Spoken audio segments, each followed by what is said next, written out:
Thank you very much, and thank you to everybody for coming. I'm quite excited to dive into a topic that right now is quite popular, but tackle it from a very, very practical perspective. So as mentioned, I am currently the Chief Scientist at the Institute for Ethical AI. There we focus primarily on developing standards, industry standards, and open source work that ensures the responsible development of these systems at scale. And my day-to-day role is as Director of Machine Learning Engineering at Selden Technologies, which is an open source machine learning company that provides a framework that allows you to host your models in Kubernetes. So for model management, monitoring, serving, and some of the examples that we're going to be diving on will actually leverage some of these tools. The examples are all open source, so you can actually jump in and try it. The Git repo for this is on github.com/ethicalml. It's the first one that you'll see listed, explainability and bias. And there you can find the Jupyter notebook and everything. And by the way, the presentation is all a Jupyter notebook. So let's pray to the demo gods that everything works. All right, so today I'm going to be covering a hands-on example. I am going to assume that we have started a startup, a tech startup called HypeML. And we're going to be tasked with the project of automating a loan approval process for an insurance company. Then we're going to dive into terminology and why it's not just about removing bias. And then we're going to cover the 3 key steps that are involved in this explainability and bias analysis piece. And of course, there are 2 4 steps, because that's a typo. All right, so HypeML, a new project has come in. You know, an insurance company has a process where domain experts approve or reject loan applications based on a set of rules. They receive over 1 million applications and they want to automate that. And, you know, business wants it yesterday. And not only that, but, you know, they heard that their competitor is using this machine learning thing and they want all of it. So the team, you know, this imaginary team had a look, saw what's out there, found a few tutorials, and saw that data science basically boils down into, you know, these 2 basically abstracted processes. First one is developing the model. The second one is, you know, using it in production.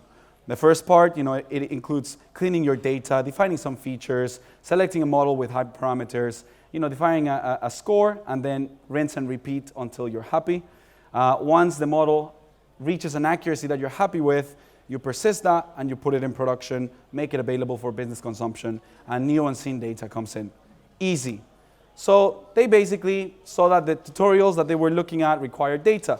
They went back to business, they asked for some data, and business came back with an Excel sheet of 25 rows.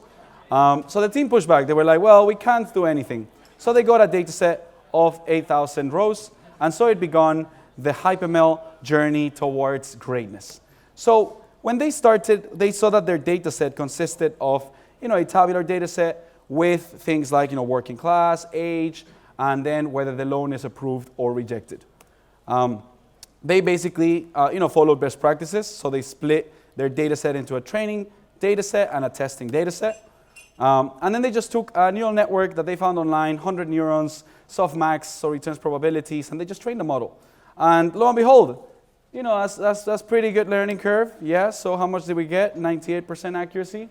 Cool. So first try, Friday evening, 98% accuracy. What better time to push to prod? So who here thinks that we should push to prod? Any cowboys in the room? Yes. So we push to prod.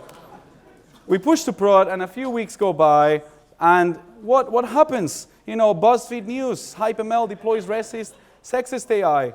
And the team is like, well, we followed all the tutorials. You know, we stacked more layers. What happened there? And the team said, okay, let's diagnose it. So business gathered 110 of the applications that went through the production and, you know, labeled it manually through the domain experts. So, you know, now we have a new data set. There are, you know, 110 rows, and then our 13 features. And then we actually try to calculate the accuracy with that. Oh, what is that? 54% accuracy. How did that happen? Our training data set told us it's 98%. We've never seen, you know, a training data set and a production data set different. So when we actually see how the model is behaving with, you know, this confusion matrix, which we'll dive into later, we see that the, you know, actual positives and predictive positives are 0. So, well, our model is just basically saying, oh, you applied for a loan, reject. Any loan, reject. So we basically train a very good model that is great at rejecting everything. So, that could actually be a very, very good performance depending on what the production data set is.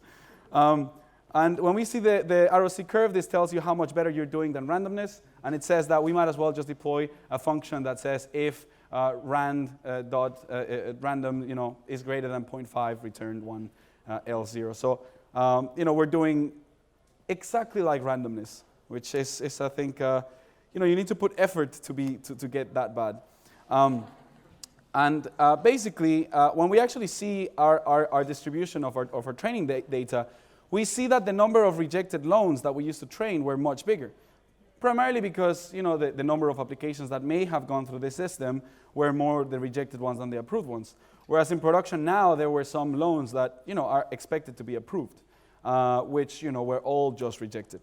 So that just gave a very high-level introduction into the concept of undesired bias, and then a taste of why explainability is important. The reason why this has become a more popular topic is primarily because there has been a lot of high-profile incidents with some tech companies where there has been this blatant sexist or racist models that they have deployed. But ultimately, a lot of the challenges that arise with this is because of potential lacks of testing or best practices or touch points of domain expertise, which we're going to dive into. The interesting thing here is that organizations have been taking a step back from using machine learning in production, primarily because not the risks, but the unknown risks. So they just don't know what potential challenges might arise if they put something in production. And that is the objective of standardizing and bringing best practices together to be able to tackle this and have those risks up front. Now, the challenge has to go beyond just the algorithms. And what this means is that the large ethical decisions should not just fall on the shoulders of a single data scientist, right? A lot of the times, you see a job description for a machine learning engineer role that requires the person to have, a PhD, 10 years of DevOps experience, maybe 3 years of McKinsey consulting experience, and then for the salary of an intern, right? Which, realistically, and it's funny because that's true, right? Like there's a lot of applications that do that. The reason why is because we now need to understand what are the expertise that are required in the sub areas of machine learning, given that there is an intersection of roles where you have DevOps, software engineers, and data scientists. You require best practices from all of this to manage those types of systems in production at scale.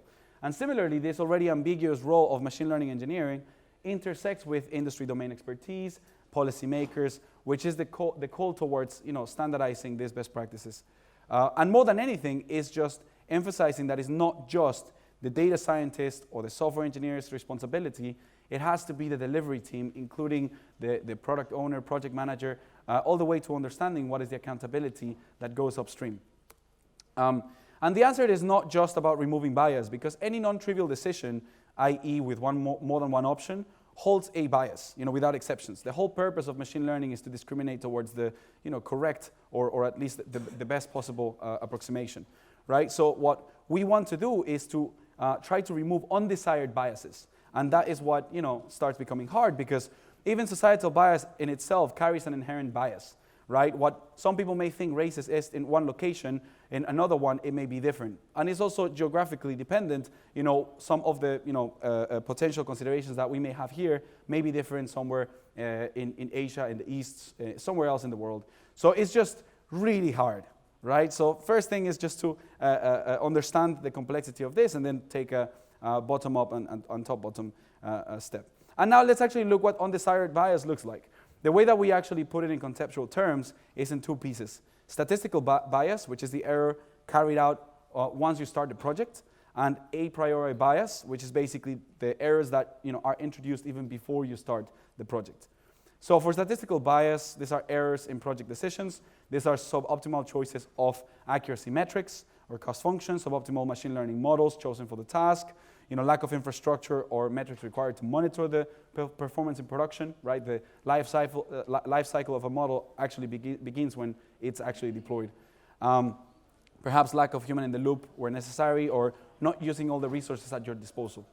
From the, a priori bias, so it's bias introduced through societal or scope diversions. This is potentially suboptimal business objectives, lack of understanding of the project, incomplete resources like not enough data or time or domain experts, incorrectly labeled data because the person made a mistake or because the person thought it was correct but it wasn't correct for the task that it was being used for, lack of relevant skill set, etc., etc. So there's quite a long list. And in all of this, explainability does become key because you need that to understand whether you even have some error between where you should be and where you are. Also, explainability is important because now it's being enforced from a regulatory perspective. So GDPR, for example, demands for the right to explainability. I don't know what that means. People don't know what it means. They don't know what it means, but we need to find out, right? For accountability matters, if somebody requests that, there needs to be an understanding of, based on the critical nature of a project, how much explainability should be necessary and what are the techniques that you can use for that to be the case, right? And the reason why this is challenging is because explainability doesn't mean interpretability, right? The fact that you have techniques to interpret models doesn't mean that you understand what that means, right? You can dive in and see the interactions of the neurons of your network, but that doesn't mean that you understand how it operates. And the reason, the way that I normally put this into sort of like intuitive terms, when you ask a domain expert how they came to that conclusion, they don't tell you what are the neurons that fired in their brain. They tell you a justifiable explanation. Justifiable being something extremely ambiguous, right? That needs to be defined for the task and the critical nature of that task.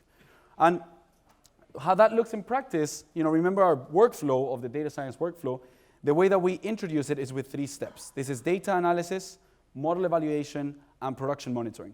So in this talk, we're going to be diving into each of these areas. One thing to bear in mind, though, is that there is a trade-off with explainability. A lot of the times, you have to, when introducing explainability, whether it is like choosing simpler models or whether it is like using other techniques, it may cause into a reduced accuracy, right? But often it's not just a reduced accuracy. You may be able to keep that same level of accuracy, but there would be extra work, right? It is more red tape that you need to introduce. There may be more a human in the loop that you need to have. So that would change the way that you do it.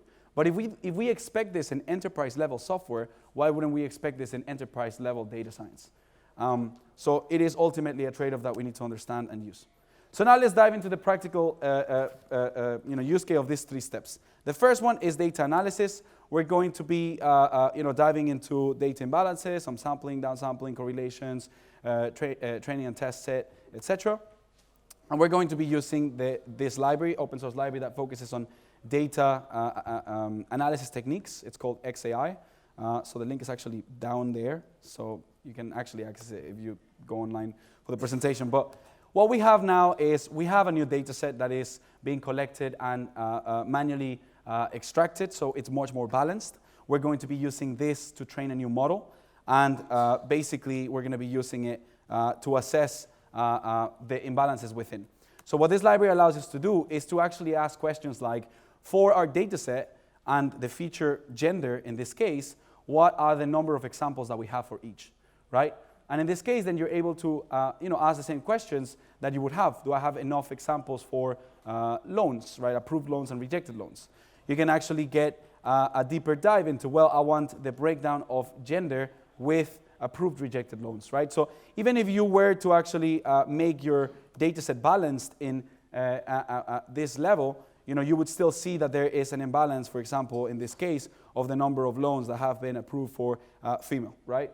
So in that sense, it requires you to do a deep dive. But one emphasis is that the objective of this is not to make sure everything is completely balanced, right? Because what does that even mean?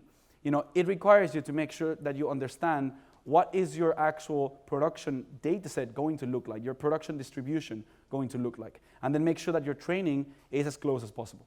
Of course, there is a piece that you need to also be conscious. In the longer term, what are the implications of the model that you deploy, whether it may reinforce an existing societal bias.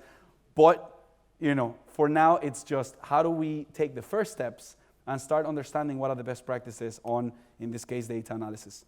You can actually do also, analysis on numerical data sets.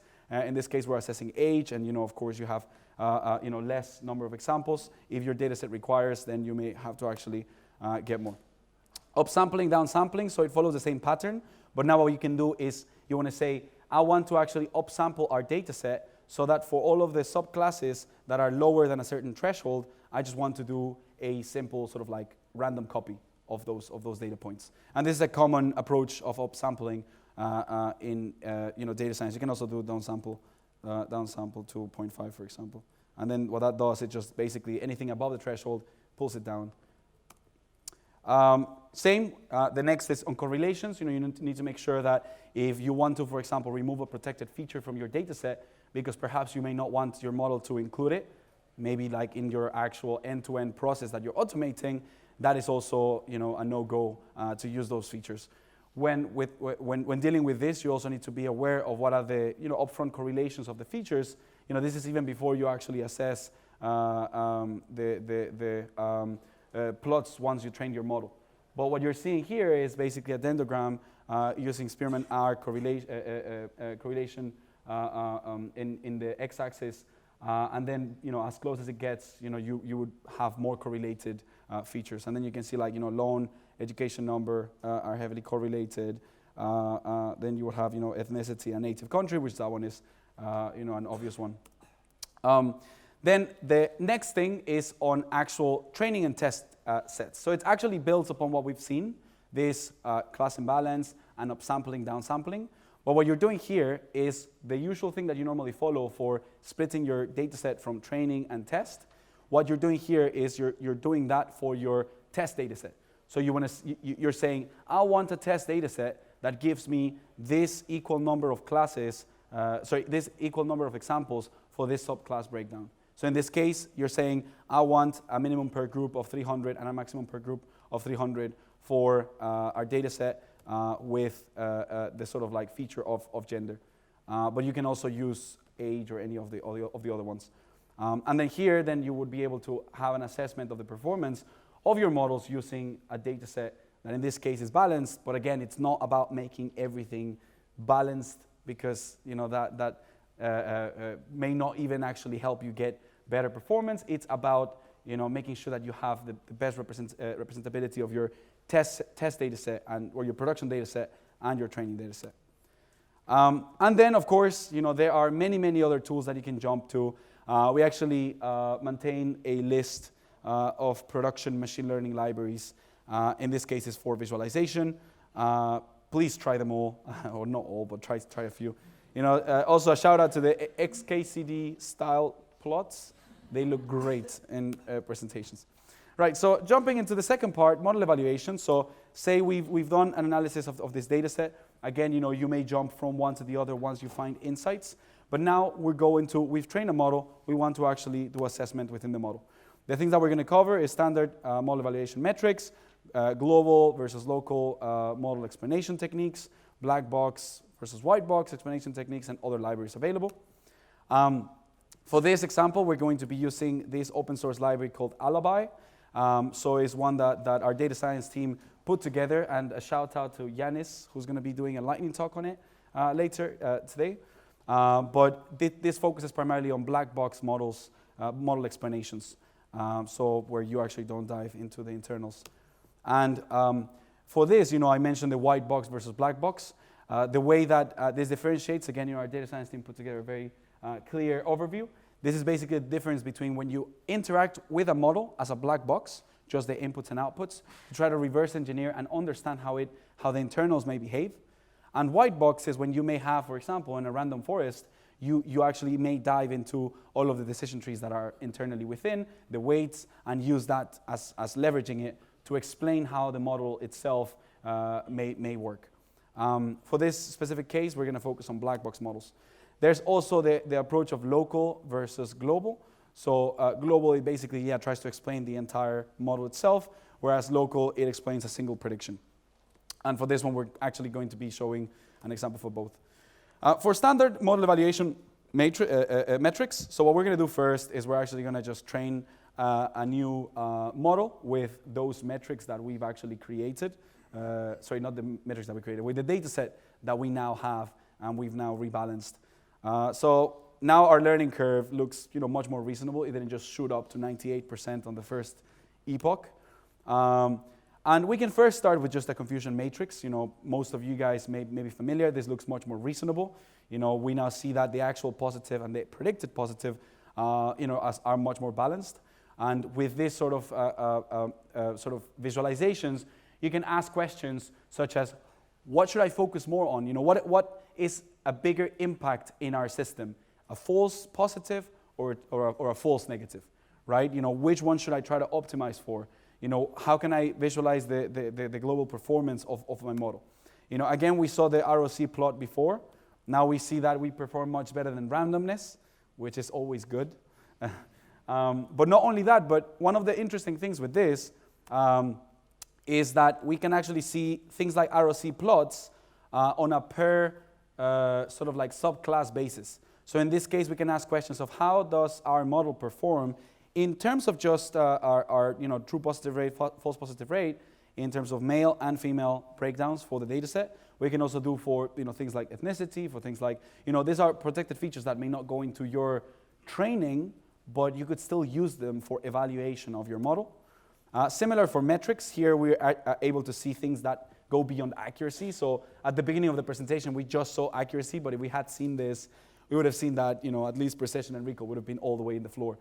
And here we can see other things like area under the curve, F1 score. But again, what is cool about this is that we can see the breakdown of our metrics on a per subclass level, right? And what you can then ask questions for is just how is it performing? And based on our use case, should it, what would be a reasonable, divergence between all of our sort of like subclasses? Of course, this starts, really opening up your challenge, and you're starting to use a lot of you need to start using a lot of domain knowledge to make those decisions, which again may go beyond just the technical team. So that is from leveraging the traditional approaches. So now for global black box assessment, feature importance, a very common one is permutation feature importance, where you basically just permutate all of the input for one specific feature, and then you see how much that influences the output on a global level. So this tells you on a global level with permutation feature importance, what is the importance of each of your features. Again, this is potentially biased in terms of you're using a very, very high level black box global approach, and that's why you need to take specifically this feature importance technique with a pinch of salt, and you need to assess it depending on the use case. Now, on local black box model evaluation metrics, specifically on the metrics that the Alibi library leverages, it actually leverages these four key approaches. So it's anchors, counterfactuals, contrastive explanations, and prototype counterfactuals. Again, another shout out to our data science team. They just published a paper this week on improving the computation. As you would imagine, is very heavily computationally to use black box techniques. So they released a paper that approaches it using what they call prototype, guided by prototypes. So I do recommend it to check it out if you have time, maybe tomorrow after the hangover. With the anchors approach, this is what we're going to be diving into. So anchors themselves ask the question, from this inference instance that you send to the model, what are the features that make this prediction what it was? What are the features that affect that prediction the most? And in this case, for example, with images, what it would show you is what are the pixels that affected this prediction the most. And in essence, this is quite intuitive because it allows for potentially domain experts to be able to make then higher level explanations of why something may be working. And in this case, what we're going to be doing is we're actually going to be importing Alibi, and we are going to be creating an anchor tabular explainer. The way that you would actually build and assess this black box model approach is that with images, it would replace the pixels for a superpixel. For text, it would replace the tokens for a neutral feature, which in that case would be an UNC, right? So it would be just like a token that is neutral. For tabular, this is an open research question. So it's basically what would be a neutral feature, right? Because if it's numeric, if you just replace it for a 0, that may not be neutral. That may actually mean something. So in this case, that's why this is the only explainer that you actually have to fit your data set with, because what it does, it creates, first an understanding of what is the minimum and maximum for each of your numeric features, and then you specify, well, I want you to try the quartiles, so ranges. So it goes like try from 0 to 25%, 25 to 50, 50 to 75, 75 to 100, right? So you're just basically just doing that. That's what it's going to be replacing it with and assessing how it affects the performance. Awesome. Yeah, I accidentally just added a there. So what we're going to do now, we can actually explain, right? So for one of the predictions that we just sent, this one, what does it have? So it's somebody of age 52. We are using this anchor explainer to tell us, well, what were the features that influence this to be what it predicted, right? And in this case, it influenced, it being marital status of separated and capital gain, less than 0.00, right? So that is basically what you are able to get with these techniques. You're able to explain for a specific prediction, how does it, play out.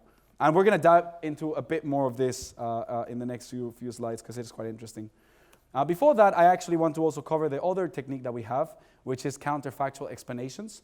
So this basically is conceptually the opposite. It's not really, but like I think for intuitive purposes, like conceptually, it would be the other perspective.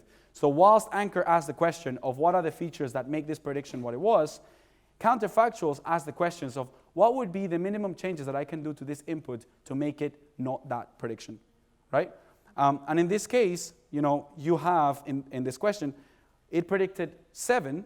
What are the sort of changes that I can do to the input that are the minimum possible to make this not a 7? And in this case, it is an optimization problem. So it tries to find, what would be that optimal answer. And what is interesting is that you actually can not only ask how to make it not a 7, but you can ask, how can I make this 7 a 9? Right? So then this would actually, show you how you can actually trick your classifier in a way. And this is interesting because it intersects with adversarial robustness techniques. In a way, you're really hacking and reverse engineering your model. But this is for explainability purposes. And yeah, again, shout out to other techniques. As you can see, explainability is quite popular. So, but it's a super interesting topic that I really recommend to actually dive into. We have a bunch of examples in Jupyter Notebooks that you can actually jump in. And if there's something that you'd like to add, we've had some really awesome suggestions.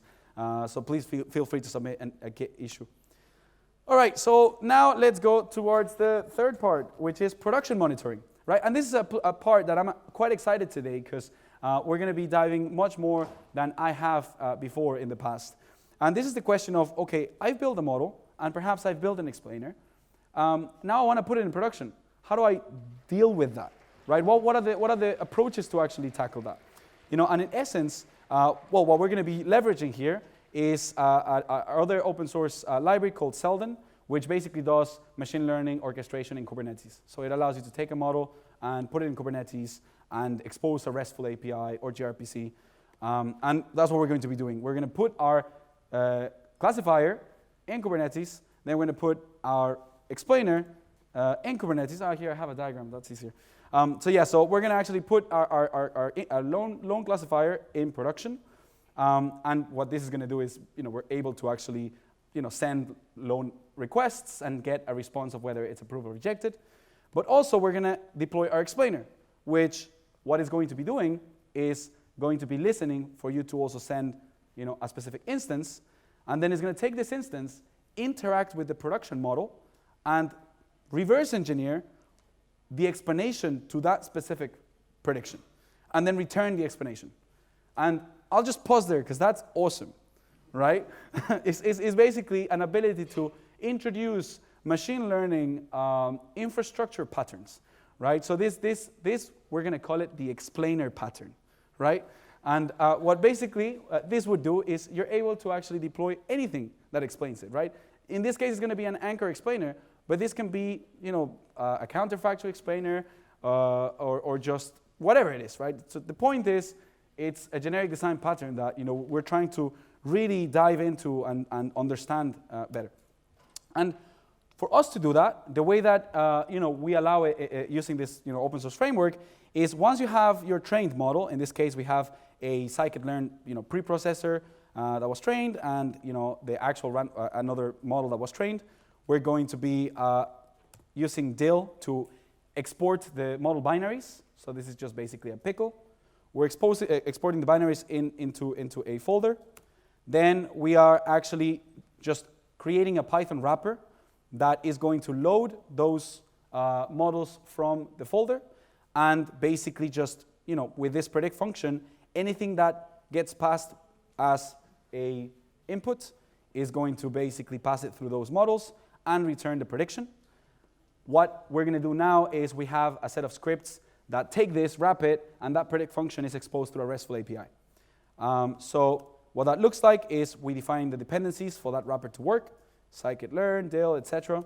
And then we use our S2I script that basically takes a Docker image. So just to see how many people here have used Docker in the past. Let's see a show of hands. Oh, wow. Production-ready room. Nice. So what we're doing here is basically creating a Docker container called lone classifier, tag with version 1. Right? So when we run this, and I'm not going to run it because I don't trust the internet, and it's going to take a little bit to download all the dependencies. But yeah, so what you basically have is, what do we call it? Lone classifier. Yeah, so basically, lone classifier with 0.1 tag. We have a Docker container.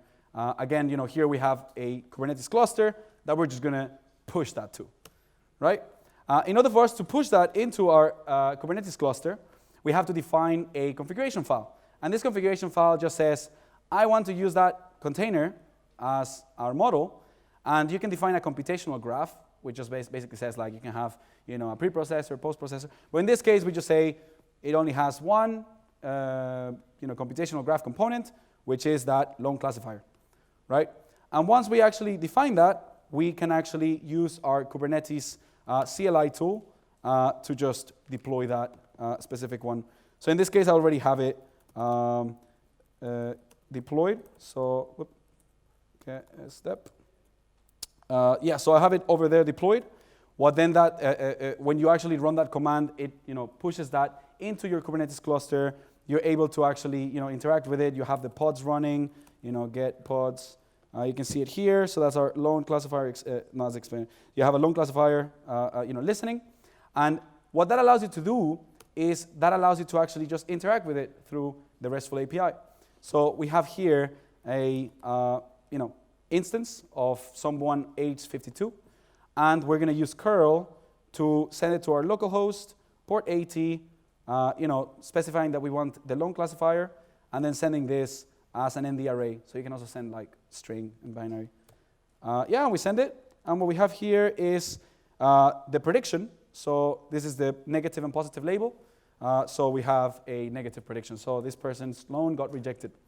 So now we have a model in production. We can also use our Python client to interact with it. So again, just here, if you can see it, that's the same thing, but you can do it on Python, which is easier. But the main thing now, it allows us to now build that explainer, but not just have that explainer as we had last time, but we can actually use the explainer to talk to our production model, right? So we have this predict remote function that uses the client to interact and send that data to our remote model. And when we run it, it actually is able to train the explainer using that remote model, right? And here we can actually see how the explainer receives. So this is the lone classifier. The explainer is going to receive a specific request. This is the request that we just sent now. We'll be able to see when we send the request to the explainer will talk to the model. So we'll see also a rise on requests per second when we actually talk to it. And yeah, so what we can do now is wrap that explainer. So dump the explainer we built, expose it through a wrapper that calls the predict function. build an image called loan classifier explainer, which you actually saw when I did the SDEP, so it's currently in production.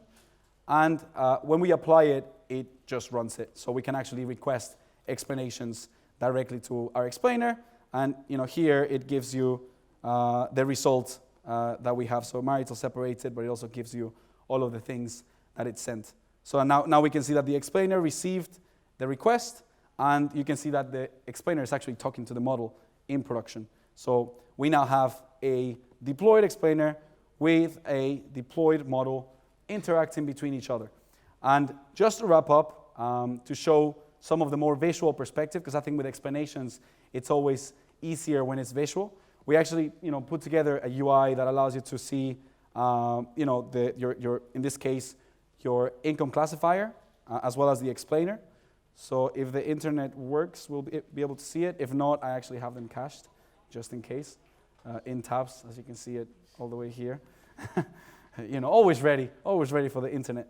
So here I'm seeing all the predictions that have gone through into the income classifier, into the loan classifier, which is using that data set. And when I actually request an explanation, here you're actually seeing the exact same thing, just shiny and colorful and pretty, right? But how much difference that makes, a lot for people that when you're showing it. But yeah, so here you're seeing that prediction that you sent. You can see the same thing, marital states self-separated. You can see the gender of female in this case for this prediction. But ultimately, the objective of this is that now you can actually leverage humans. Who would have known? You can actually not just deploy a data science model and leave it there, but you can actually have domain experts assessing those predictions and really providing an augmentation of knowledge when it comes to those things. And actually, remember, there's still one more small piece, which is this curve that we call the smile curve. And this smile curve, what it does, it actually plots for your predictions the number of, bucketed by probability, the number of correct and incorrect. So it's called smile curve because in an ideal world, for the rejected ones, you would have, as close to, 0 probability, and then for the positive ones, you would have as close to, 100%. And in this case, it's interesting not only because you can actually visualize your correct and incorrect predictions with the probability, and also see the true positives, true negatives, etc., but also because you can ask the question of, if I was to introduce human in the loop for review, so instead of the model just going through, on a specific range of less than 90% probability, how would my performance look like in terms of accuracy, precision, recall, etc. So this is the question of if I was to leverage humans, how would it perform? Right, so with that said, we covered a lot of ground. The slides are available though, and all the examples, you can access them. If you have other ideas, please feel free to contribute. And we cover these 3 steps: data analysis, model evaluation, and production monitoring. With that said, if there's time for questions, I would love to take them. If not, at the pub, whenever you guys are ready. But yeah, thank you very much.